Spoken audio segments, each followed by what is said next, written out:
my wonderful, amazing, most marvelous presentation for my math class, Math for the Liberal Arts.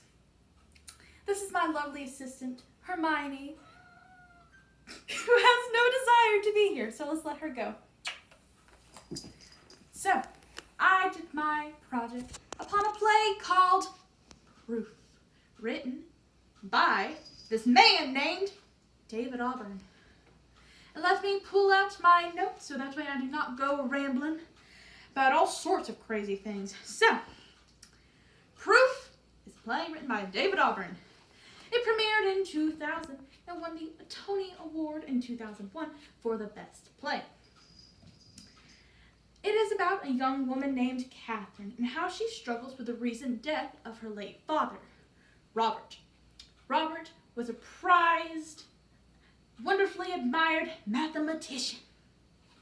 But his downfall is that he was sick with madness, and Catherine herself fears that she might have inherited that madness, along with his wonderful smarts. So, when her father died, one of Robert, her father's students, came by. His name is Hal. He just came by and was like, yo, I want to read some of these notebooks. And I suppose she let him do that. But she's very paranoid, extremely paranoid that he's going to take something out of the house, move things around in her father's room, which she does not want. Not at all, not one bit. Because, well, her father, he wrote all sorts of things. Some of it was, majority of it was scribbles. But if there was something in there, something that could just be marvelous in math, someone could profit off of that and claim it as their own. And Catherine would hate for her father's work to do that. Or maybe, she just wants to be left alone. I don't blame her. Except not in this day and age.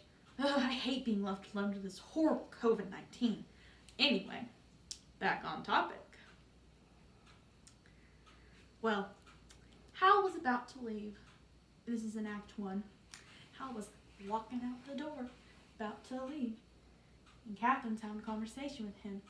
And she's like, hey, yo dude, do you got one of my father's notebooks in your backpack? And she starts searching all through it, like the crazy security folks at the airport. She starts rambling through it. And Hal's like, why would I do that? Of course I don't. So she doesn't find anything, so she believes him. And then he's about to leave, and she notices he left his jacket. So she picks it up, and what falls out? A notebook, one of her father's notebooks. Catherine, of course, freaks out, not wanting that to happen. So she calls the police and says, theft! Somebody's thieving from me.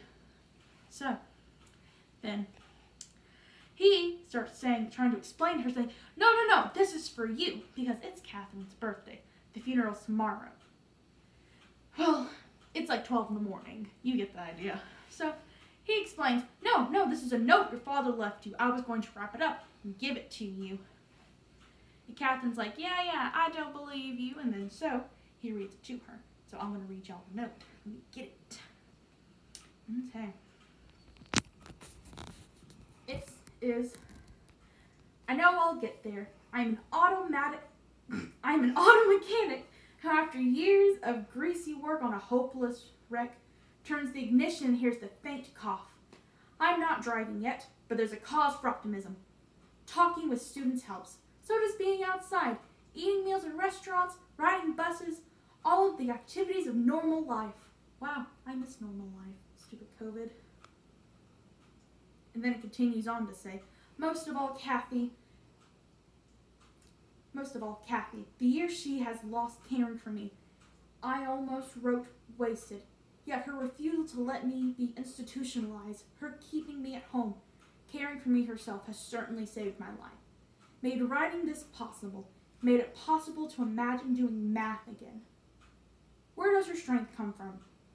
I can never repay her. Today's her birthday. She's 21. I'm taking her to dinner. Date is September 4th. That's tomorrow, says the guy named Hal, because this was written about 4 years ago. Well,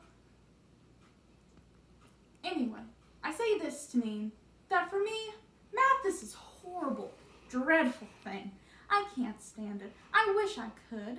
I have math anxiety. I cry a lot. But I find it comforting that someone is able to find joy in this.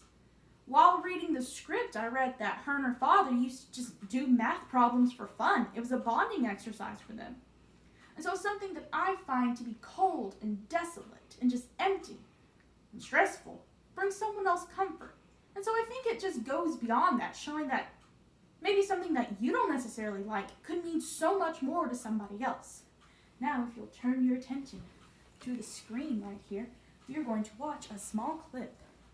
Because I could not get Zoom to work. Listen to me. Life happens fast in your early 20s, and it shakes you up. You're feeling down. You've had a bad week. It's been a lousy couple of years. No one knows that better than me. But you're going to be okay. Yeah? Yes, I promise you. Push yourself. Don't read so many magazines. Sit down and get the machinery going again, and I swear to God, you're going to feel fine. The simple fact that we're talking about this together is a good sign. A good sign? Yes. How could it be a good sign? Because crazy people don't sit around wondering if they're nuts. They don't? Of course not. They got better things to do. Take it from me. A very good sign that you're crazy is an inability to ask the question, am I crazy? Even if the answer is yes. Crazy people don't ask, you see? Yes. So, if you're asking. I'm not. But if you were, it'd be a very good sign. A good sign. A good sign that you're fine. Right. You see? You just gotta think these things through. Now come on, what do you say? Let's call it a night. You go up, get some sleep, then in the morning. Wait. No, What's the matter? it doesn't work. Why not? It doesn't make sense. Sure it does. No. Where's the problem? The problem is you are crazy. What difference does that make? You admitted. You just told me that you are. So? So you said a crazy person would never admit that. Yeah, but... Oh, I see. It's a point. So how can you admit it? Well, because I'm also dead.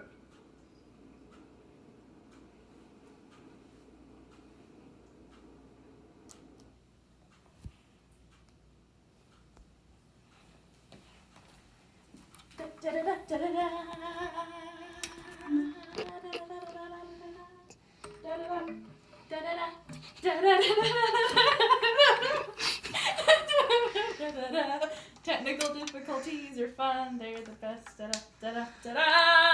Okay, sorry for these technical difficulties. It wouldn't be a real show or a production without them, I suppose. But anyway, well, just to summarize, I really only looked into Act 1 of this. But even though I only looked at a small smidget of this play, I can already tell that there's so much heart that went into it. And like I said earlier, just to rephrase that, it's just that someone could find just this comfort. And I can tell that by going through his thing, she's probably going to build an even closer bond to her father and discover that he was more than just his madness that consumed him. That Kathy still has life for her, even though it seems like everything is just going crazy. That's my dog in the background. But thank you so much for watching. I hope you enjoyed this presentation, and thank you for being a cool professor, Dr. Adams. Just